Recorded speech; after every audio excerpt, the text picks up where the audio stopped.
चलो रे नाचो। शिवा सिंह ध्रुवे डीजे खपरी पानी।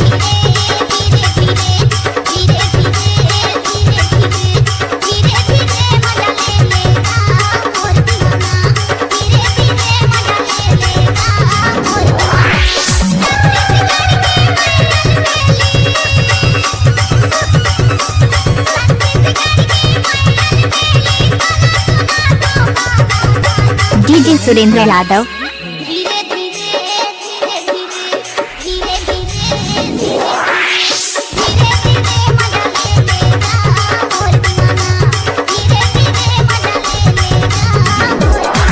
डीजे परिहार।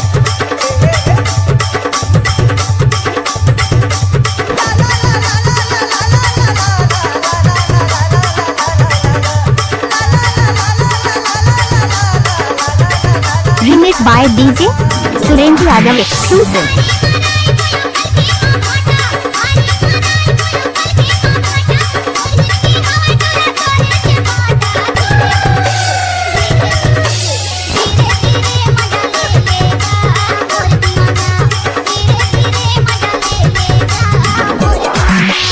शिवा सिंह ध्रुवे डीजे खपरी पानी।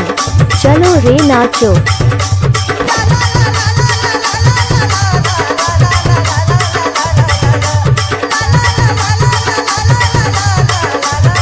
Remix by DJ Surendra Yadav exclusive.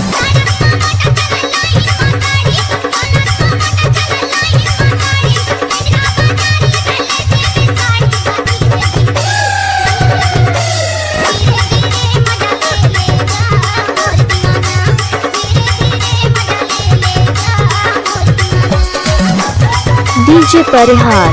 Mobile number है 9301584979। Shiva Singh Dhruve DJ Khapri Pani. DJ sound झिगरा टोला।